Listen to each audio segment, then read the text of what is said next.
بسم اللہ الرحمن الرحیم الحمد للہ عز وجل۔ ہم اسلام کی بنیادی باتیں پڑھ رہے ہیں۔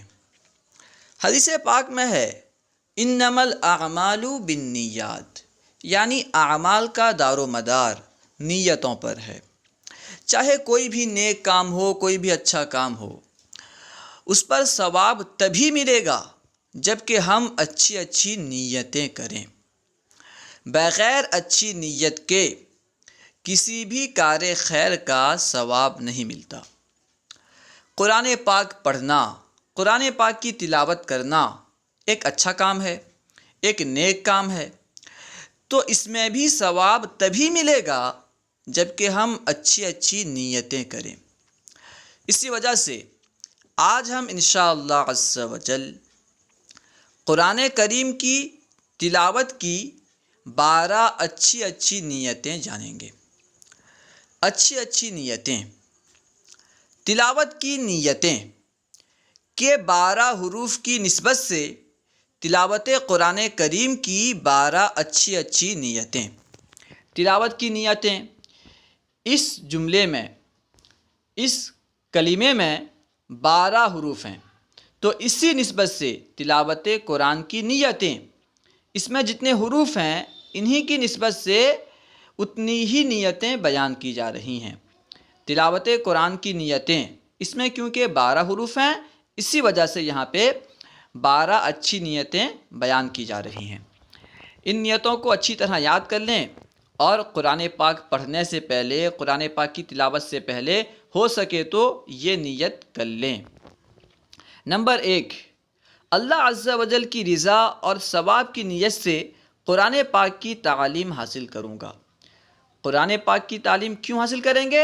اللہ تعالیٰ کی رضا اور ثواب کی نیت سے۔ قرآن پاک پڑھنے سے پہلے یہ نیت کر لیں کہ اللہ عز و جل کی رضا اور ثواب کے لیے میں قرآن پاک کی تعلیم حاصل کروں گا، قرآن پاک پڑھوں گا۔ نمبر 2، مدنی قاعدے اور قرآن مجید کا ادب و احترام کروں گا۔ مدنی قاعدہ ہو یا قرآن مجید ہو، یعنی کوئی بھی دینی کتاب ہو، اس کا ادب و احترام کروں گا، یہ اچھی نیت کر لیں، ٹھیک ہے؟ چاہے قرآن پاک پڑھ رہے ہوں یا کوئی دوسری دینی کتاب پڑھ رہے ہوں، اس کا بھی ادب و احترام کریں گے انشاءاللہ، ٹھیک ہے؟ اگر قرآن پاک پڑھ رہے ہیں تو اس سے پہلے نیت کر لیں کہ میں قرآن پاک کا ادب و احترام کروں گا۔ اگر آپ مدنی قاعدہ پڑھ رہے ہیں تو نیت کر لیں کہ میں مدنی قاعدہ کا ادب و احترام کروں گا۔ نمبر 3، حکم قرآنی پر عمل کرتے ہوئے مدنی قاعدے میں آیات قرآنی اور قرآن پاک کو باوضو چھوؤں گا، کیونکہ جو بندہ بے وضو ہوتا ہے، جس کا وضو نہیں ہوتا، وہ قرآن پاک نہیں چھو سکتا۔ جو مدنی منع وضو نہیں کرتے تو وہ قرآن پاک نہیں چھو سکتے۔ اس لیے نیت کر لیں کہ حکم قرآنی پر عمل کرتے ہوئے، قرآن پاک کے حکم پر عمل کرتے ہوئے قرآن پاک چھونے کے لیے اور مدنی قاعدے میں یا دوسری کتاب میں جہاں پر بھی قرآن پاک کی آیت لکھی ہوئی ہے اسے چھونے کے لیے میں وضو کروں گا، وضو کر اسے چھوؤں گا۔ نمبر 4، مدنی قاعدے اور قرآن پاک کو تعظیم کی نیت سے بوسہ دوں گا۔ مدنی قاعدے اور قرآن پاک کو بوسہ دوں گا، کیوں بوسہ دوں گا؟ تعظیم کی نیت سے، یہ بھی نیت کر لیں۔ نیت کریں اور بوسہ دیں، نیت کا اعتبار تبھی ہوگا جب کہ آپ اس پر عمل کریں۔ اب نیت کر لیں اور بس زبان سے کہہ لیں کہ بوسہ دوں گا اور دل میں ارادہ نہ ہو کہ میں بوسہ دوں گا، تو یہ نیت نہیں ہے، ٹھیک ہے؟ نیت تبھی کہلائے گی جب کہ دل میں ارادہ ہو۔ مدنی قاعدے اور قرآن پاک کو تعظیم کی نیت سے بوسہ دوں گا۔ نمبر 5، گھر میں بھی تلاوت کا معمول بناؤں گا۔ صرف مکتب میں آ کر تلاوت کروں ایسا نہیں، بلکہ مکتب کے ساتھ ساتھ گھر میں بھی قرآن پاک کی تلاوت کا معمول بناؤں گا۔ نمبر 6، اللہ عز و جل کی رضا کے لیے ساری زندگی ٹھہر کر درست مخارج کے ساتھ قرآن پاک کی تلاوت کروں گا، کیونکہ جو بندہ مخارج کے ساتھ، درست تلفظ کے ساتھ قرآن پاک کی تلاوت نہیں کرتا تو معنی بگڑنے کا بہت اندیشہ رہتا ہے۔ حدیث پاک میں ہے کہ بہت سارے قرآن پڑھنے والے ایسے ہیں کہ قرآن ان پر لعنت کرتا ہے۔ آپ جانتے ہیں کہ قرآن پاک پڑھنا ثواب کا کام ہے، لیکن بہت سارے قرآن پڑھنے والے ایسے ہیں کہ قرآن ان پر لعنت کرتا ہے۔ کیوں کرتا ہے؟ صحیح طرح نہ پڑھنے کی وجہ سے، مخارج کے ساتھ نہ پڑھنے کی وجہ سے، معنی وغیرہ بگڑنے کی وجہ سے۔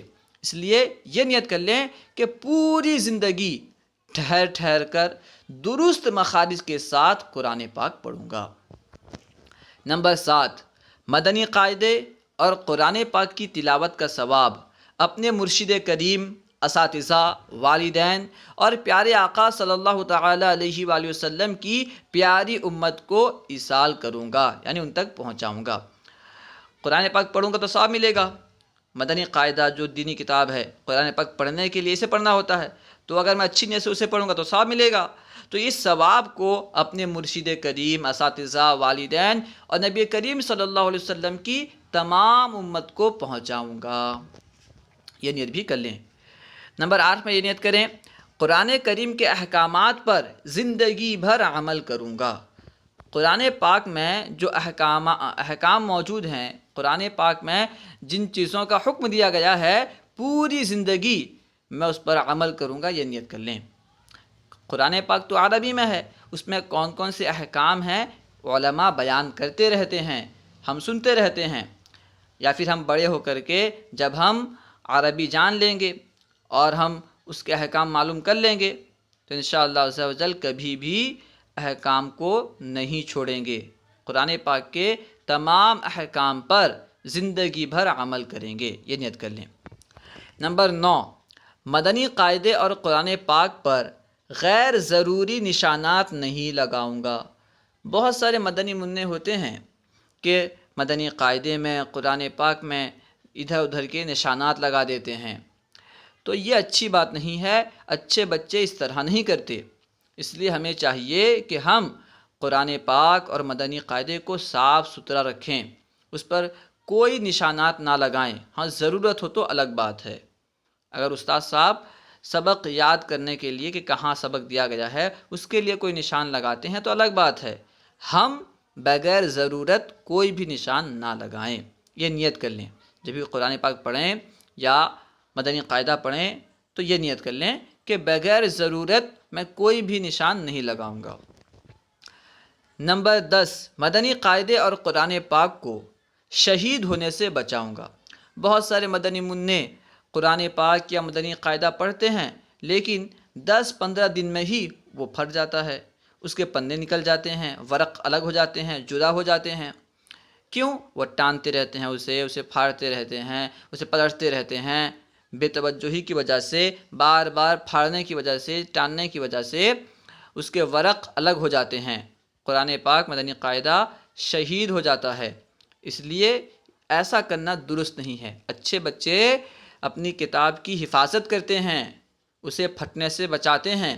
اس لیے جب بھی آپ کتاب پڑھیں یہ نیت کر لیں کہ میں قرآن پاک کو یا مدنی قاعدہ کو شہید ہونے سے بچاؤں گا، میں کوشش کروں گا کہ اس کے پنے نہ پھٹیں، اس کے ورق نہ پھٹیں۔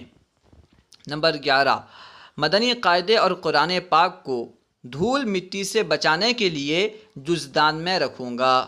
یہ نیت کر لیں کہ قرآن پاک کو مٹی اور دھول وغیرہ سے بچانے کے لیے جزدان میں رکھوں گا، کیونکہ اگر آپ قرآن پاک کو ایسے ہی رکھ دیں گے، اگر وہ 10-15 دن ایسے ہی رہ گیا تو اس پر دیکھیں گے دھول جم جائے گا۔ تو آپ یہ نیت کریں کہ میں قرآن پاک کو دھول اور مٹی وغیرہ سے بچانے کے لیے جزدان میں رکھوں گا۔ نمبر 12، نگاہیں نیچی رکھنے والی سنت پر عمل کرتے ہوئے دوران تلاوت ادھر ادھر دیکھنے سے بچوں گا انشاءاللہ۔ یعنی پڑھتے وقت، تلاوت کرتے وقت ادھر ادھر نہیں دیکھنا ہے۔ بہت سارے بچے 1 گھنٹہ، 2 گھنٹہ، 3 گھنٹہ پڑھتے ہیں پھر بھی سبق یاد نہیں ہوتا۔ کیوں نہیں ہوتا؟ کیونکہ وہ تھوڑا پڑھتے ہیں پھر ادھر دیکھتے ہیں، پھر ادھر دیکھتے ہیں، یعنی وہ صحیح طرح توجہ دے کر نہیں پڑھتے، ادھر ادھر دیکھتے ہوئے پڑھتے ہیں۔ اس طرح پڑھنے سے سبق یاد بھی نہیں ہوتا، اور اس طرح پڑھنے سے ذہن میں کچھ محفوظ ہوتا ہی نہیں۔ اس لیے یہ نیت کر لیں کہ نگاہیں نیچی رکھنے والی سنت پر عمل کرتے ہوئے، نیچے نگاہ رکھنا یہ سنت ہے، اس سنت پر عمل کرتے ہوئے قرآن پاک پڑھنے کے درمیان ادھر ادھر نہیں دیکھوں گا انشاءاللہ عز و جل۔ السلام علیکم ورحمۃ اللہ وبرکاتہ۔